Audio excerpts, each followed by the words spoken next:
This is For Advisors by Advisors. I'm your host, Evan J. Mayer, and today we have a very special guest in Adam Schwartz. How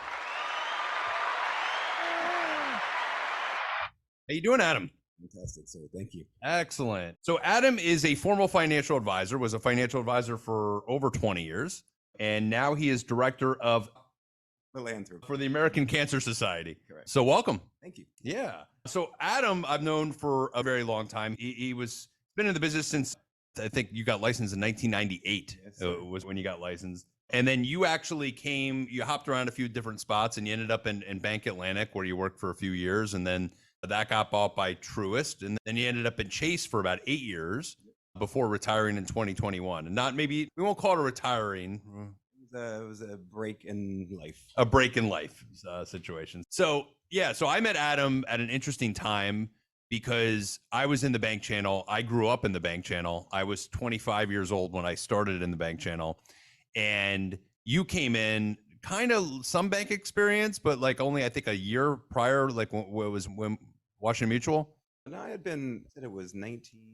What year was it that we were talking about? Now you came in 2008. Yeah, so no, I had already been in the business for probably about 8 years or so. Yeah. But only maybe a handful or so in the banking channel prior. Yeah, and what's interesting about Bank Atlantic where we were was it was completely open architecture. Like you weren't given 2 or 3 branches, you were given 8 to 10 branches. There was a time period where I had like 30. I think there was a time period. Yeah, I think you had taken over like half of Broward. And we split Broward. Am I remember? I didn't remember that till just now. Yeah, I remember actually during the interview process, I was asked if I wanted north or south. I said north. And so I was all ready to go. And then he goes, just so you know, Evan wants north. You're going to have south. Right. Well, it was fair. I had like 20, I think there was 27 branches in Broward, something like that. Yeah, so yeah, interesting time. And it felt like we worked together for a long time, but then I was looking back and you started in 08 and I was gone by 2012. So it was only about 3 or 4 years. Yes, sir. Yeah. So why did you get in the business? Tell us a little about your history in the business prior to meeting at Bank Atlantic and then kind of your experiences at Bank Atlantic. And then you went to Chase and you were at Chase for 8 years. I got a lot of questions about Chase because normally the people that are at Chase tend to stay at Chase. Yeah. So you don't get to hear too much about how those experiences are. Tell us a little bit about your history in the business. So when I was in college, I changed majors a lot, everybody else, and wasn't sure exactly what I wanted to do. So I came home, took a couple of years off, and then realized that I really had a hunger for the investment world. So the excitement of the market and all that, I was all about it. And so, but I didn't need my degree. I chose to go back because I didn't want to leave that unfinished. So went back, got my degree, came back and worked for a small firm with some friends. Sound problem, sorry. Yeah, just go real close to it. Yeah. So then I was at what's now UBS, was Payne Weber, went through their training for a little bit, and then found Wachovia, which was like the old Wachovia. Yeah. Went to, like you said, a couple different banks, then found Bank Atlantic, stayed there for a good 5 years or so, and loved it. Probably would have stayed there if it hadn't been for that merger. And then I just decided I didn't want to, stick with BB&T at the time, so I found Chase and was there for, like you said, 8, almost 9 years, I think. Yeah. So what was interesting was I remember when the merger took place, I actually got a call and I think it was Jeff that called, or I called him and I got a call. I think I called him. I don't think he knew yet. It was like 7:30 in the morning, something like that. If you remember, the bank used to open up at crazy early hours. Yeah. What was it? Like 7 a.m. 7 or something? 7 to 7, something like that. I think some branches were open 24 hours. At one point, yeah. Yeah, which was funny if you were covering one of those branches. I think there was one time where I had an appointment south, like on 17th Street was, I think, one of those branches. And they're like, oh yeah, we have an appointment for you at 9:00 at night. I'm like, different world. But what was interesting about that takeover was I remember Joe Hage and was going to be the manager there. Did you end up working under Joe for a little bit? For about 5 minutes. For about 5 minutes. Yeah.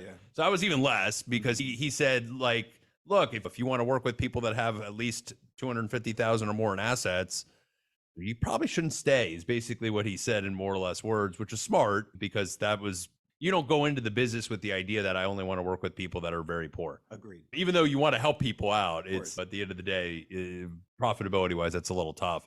What was it like working for Jeff and then that switch to Joe? Like, was it a month or two? Yeah, if even that. It was basically like reconnect because I had met him prior, a former life. And so when he took over there, again, I was already in process of getting the JP Morgan job.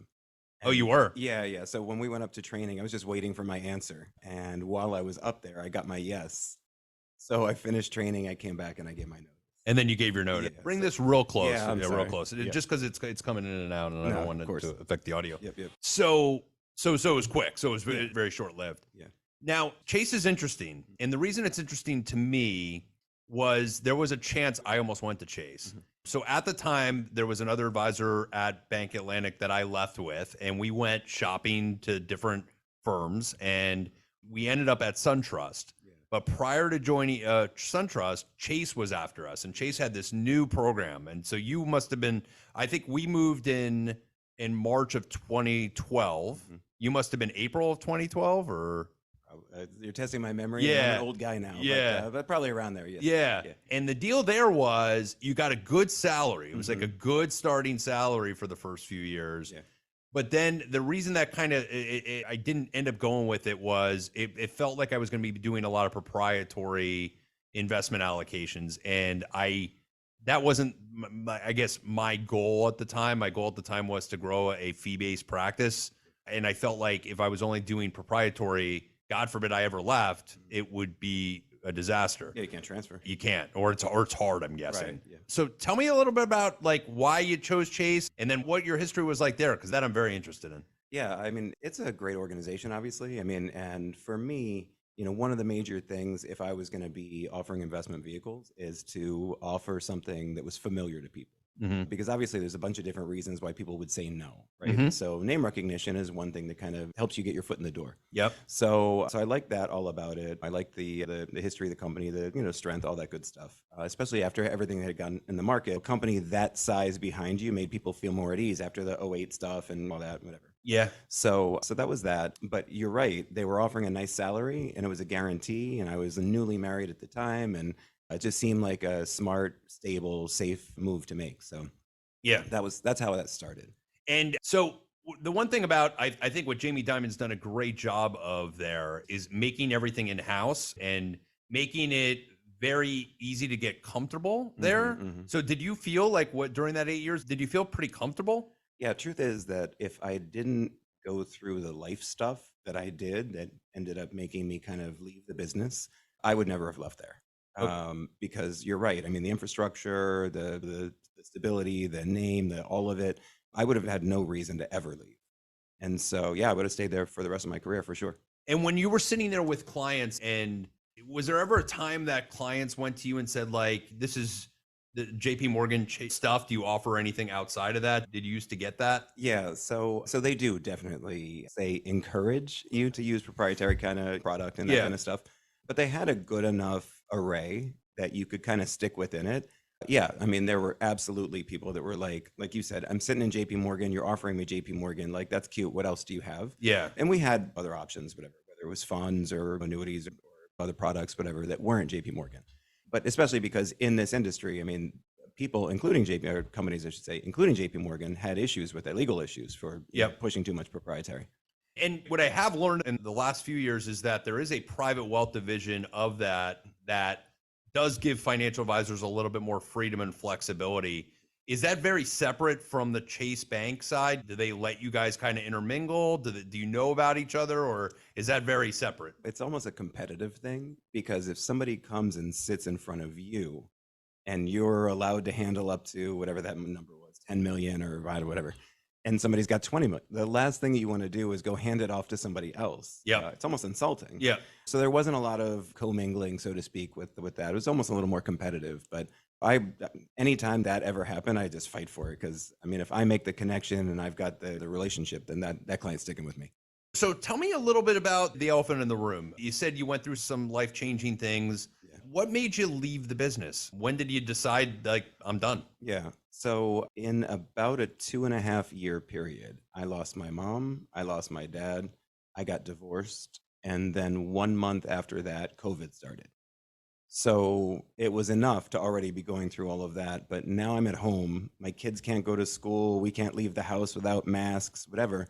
The market's crashing. My clients are calling. And JP Morgan had this rule that your clients couldn't have your cell phone number. Really? Yeah. Okay. So there was an app that they had to use to call on your cell phone. Okay. But in my house, there was only signal in like one side and not in the other. So I'm at home. My kids are going through whatever. Going through my emotional whatever, and my clients are calling, and I have to go from the bedroom to the living room to take. It was a lot. Got it. So after all of that, I took some FML. I needed some time just to kind of regroup and get myself together. Okay. And that's how that kind of started.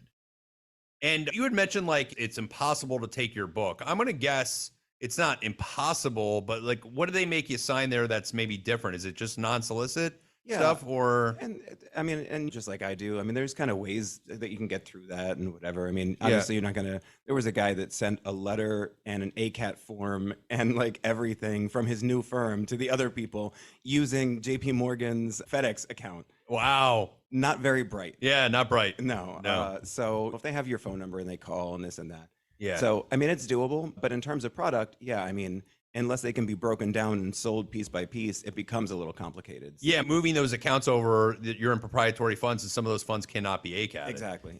So and then there's tax implications if they have to sell it to move over, unless it's IRA or whatever. So that could be complicated too. Was there any part of you that before walking away said like, let me take some clients with me, let me go somewhere with this for now? Yeah, not really, because really what made me make the change officially was during that time while I was just kind of breathing and regrouping, I was dating somebody, and she said to me, she said, listen, this is like a transitional kind of time in your life.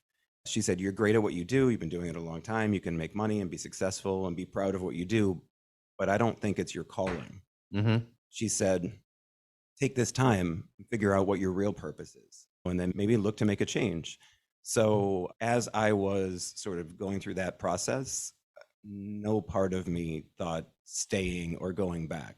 It was, where do I go now? It's funny you say that, because there was times in our conversations in 08, 09, 2010, 11, where I knew you didn't love it. Mm-hmm. Like you didn't love it. You liked it and you were good at it and you made a good living at it and you got to help people, but it wasn't a passion. And so I knew it then, but I didn't say anything then, because why would I? Who am I to say anything? Yeah. Right. Especially when you have the other territory. It's like, hey, this isn't your passion. You should go. Yeah. So, but it's interesting. So how long have you been with American Cancer Society? Just earlier this year in May. Okay. Yeah. From 21 through then, did you not do anything, or were you somewhere? Or Yeah. So I went through a couple different phases. So Okay. there was a period of time where I just took my time to breathe and take walks around my neighborhood, listening to music and take care of my kids. Yeah. And just kind of just disconnect. Yeah. Then I started really wanting to do more. And so I got involved in a couple of different things. One was actually right after the George Floyd incident. So I was at home one night, I was by myself, I was just thinking about what had gone on, and I was angry about it. I don't think any kind of mistreatment of anybody is ever justifiable. And I had heard the story just too many times. Mm-hmm. So I'm thinking to myself, I was like, being racist is so stupid. Like, I just don't understand conceptually how somebody can walk in a room and you have an opinion about that person if you've never met them. So I started thinking about it, and I thought, being racist is stupid sounds kind of catchy. I said, I wonder if it is trademarked. So it was not. So then I trademarked it. Then I found a former friend, actually from Bank Atlantic. He had worked somewhere in John Saunders. I don't know if you knew him or whatever. Name's not familiar. Yeah. Nice guy. Yeah. Had an up and coming digital business, whatever. And he put together a website. He put together a logo. He put together a bunch of different things for me. So I made a bunch of merch, so to speak, and had shirts and all kinds of stuff. And I had made YouTube videos and talking about how maybe we could make a change and we could make it better and easier, more fair for all. Yeah. So I thought that there weren't enough white voices saying that they didn't like what was going on. Mm-hmm. So I wanted to be one. Yeah. So I did that for some time. I went to UF, where I went to school, and walked all around the campus, and we're like talking to people and handing out stuff. And I brought my kids up there, and just so they could see it all, and did the same on the FAU campus. The problem with that was that I just didn't ever figure out a way to really turn it into a business and monetize it. And I think the reason was it was something that I felt really strongly about, like in my heart. Mm-hmm. And I felt like if I tried to turn it into something where I made money, it felt disingenuous. And I didn't want to be looked at like I was exploiting something instead of just really trying to help. Yeah. So it was kind of a weird space. And so I kind of let it slide a little. And then I got involved with the Mental Wellness Networking Alliance Okay. with the mayor of Coral Springs. Became real good friends with him and started fundraising for them and creating events, things of that nature. Was on the board and making some decisions all together about where we were going to go, what we were going to do. Yeah. But then reality was it was time to get a big boy job again. And so that's when Got to pay the bills at some point. Correct. And especially when funds are depleting, because Yeah. I mean, obviously I was able to do this for a little bit of time because my parents left me some money. Yeah. So, but the market was a little less than kind for a little while and the deductions became larger. And so it was just time to be, real with myself. So you've been here since what, beginning of the year, basically? No, May. since May, yeah. And what's your primary, I mean, obviously raising money is the primary objective, but what's your day-to-day look like in the new position? Yeah, so each day is a little bit different because I am given sort of a portfolio of donors that have contributed in the past. So the initial part of my job really is to stay connected with them, make sure that they're aware of the things that we have going on, that they hear from us, they see us, that kind of thing, so that they don't forget about us, so that they can continue to help us on our mission to end cancer as we know it for everyone. That's the primary goal. Absolutely. I have taken it a little bit different because, me, I'm not going to just stay inside of the small box. Yeah. So I am trying to create my own events. So I'm actually working on one right now called Gators Chomping Cancer. Went to UF, as I said. And so trying to get former players, current players if possible, former coaches, current ones if they're available, at an event where I'll have donors that are obviously like Gator fans and a researcher from Shands, the hospital at UF, that's researching cancer, so that they can be privy to some of the research that we have going on, some of the developments we have going on, feel kind of like they're part of it. And then in addition, meet some of the players and the coaches. Interesting. And when you had reached out to me, you had brought something up, and I thought it was a subject that we haven't broached on the show enough. And I use them a lot with clients, and that's called donor advised funds. Yeah. Talk a little bit about how you educate people on those and the benefits of them. So what's funny is that when I was an advisor, a lot of the firms are always saying, oh, use donor advised funds. And I really didn't know much about them at the time.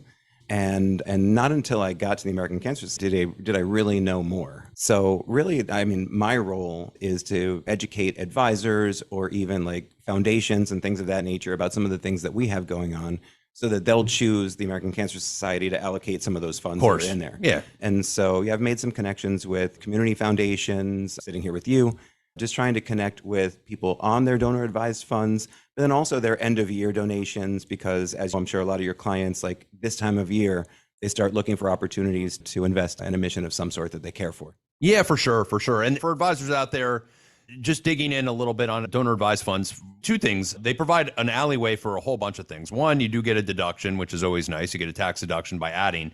You can add cash, but you can also add appreciated investments. So if you have appreciated stock, hypothetically, somebody bought AMD or NVIDIA, that's skyrocketed, right? They bought it for $5,000 and it's worth $70,000, and they want to donate 20,000 of that. They won't have to pay the gain on that, and that entire 20,000 would be a personal deduction for the person that is investing in the donor advised fund. We actually do offer them at Ray J, and Ray J has their own fund.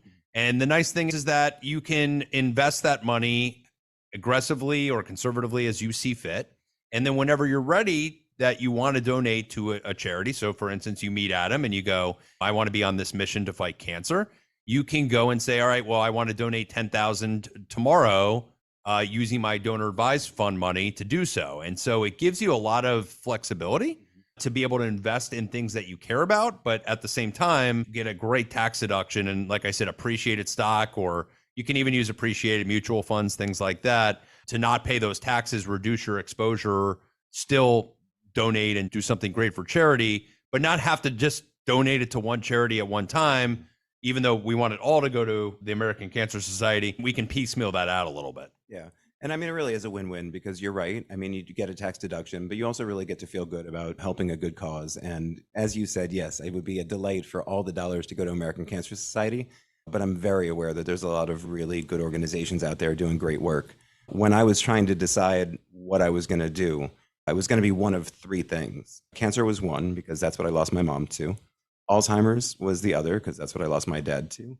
And anything with kids, because I just adore my kids and I love being there for them and giving them what an ideal father is really supposed to provide. And I know a lot of people don't have that. So it would be one of those three. And I was fortunate enough to end with American Cancer Society. When I was in college, a couple professors had said to me, like, cancer is not something that can ever end because it's an overactive cell situation, but it's how we can treat it to kill it. Is that pretty accurate from what you've learned in your period of time there? Yeah. So, I mean, like you said, you would think with all the millions and millions of dollars that have been spent on research, it would be a great dream to think that we could just end it entirely now, maybe someday. But it does, it sort of metamorphosizes, I guess, whatever, for lack of a better term, and it changes. So it's like a moving target. So yeah, I mean, cells are always changing, and there's so many different types. For instance, the one that my mom had, it was aggressive and rare. So there's not anywhere near as much research being done on the ones that don't affect as many people, whatever. Yeah. And obviously there's more research done on some kinds than others, but that's actually one other thing about us that I love is that before I started with American Cancer Society, I knew that they did research. I mean, I think anybody that knows that they exist knows that one of the primary focuses is ending cancer as we know it for everyone. That being said, though, there are a ton of programs that we have that are available for patients and caregivers. And when people donate, they don't have to just donate to the general mission, so to speak. They can donate very specifically.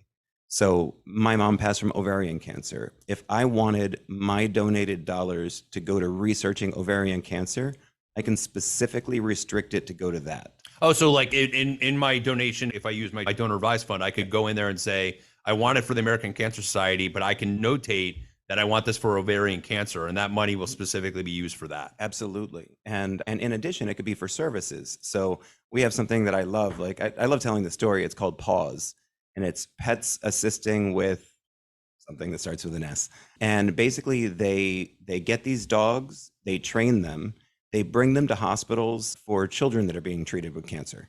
So it's just a beautiful program when you just imagine, like, if your child, your son, your daughter, whatever is in the hospital dealing with this, the smile on their face when they see this beautiful dog come in, and just like that connection between them. So just again, just one little minor thing. We have rides called Road to Recovery. Somebody is unable to get to their treatment, they can get a ride from American Cancer Society. And one of the things that's really special and beautiful, we have something called a Hope Lodge. So located near some of the major cancer centers, so like MD Anderson in Houston and Moffitt in Tampa, they have these Hope Lodges that are like walking distance away. And American Cancer Society puts some of the funds that are donated into these Hope Lodges so people can stay there for free if they don't have the money to travel for their care or stay over or whatever it is. So there's a ton of different things that we're doing helping other than just find a cure. That's excellent. Yeah. That's awesome. So obviously, advisors out there, please feel free to donate. American Cancer Society. By the way, we'll leave your contact information at the end of the show. Yeah. So just switching corners back to advising, because this show is geared towards that. What are some of the things that made you successful as an advisor? And what would you advise newer advisors to focus on as they get into the business? So my answer is probably going to be different than most, because I know that you and I always had a very different approach. You were very focused on the actual stuff, the meat and potatoes, the products, the market, like all of that, like a student of the game, so to speak. And with me, it was all about relationships. And again, I knew some product and you're great at relationships, but that was my primary focus. Yeah. Is connect with the people, make them trust you, because they can. I mean, because obviously they can tell in a millisecond if they can't.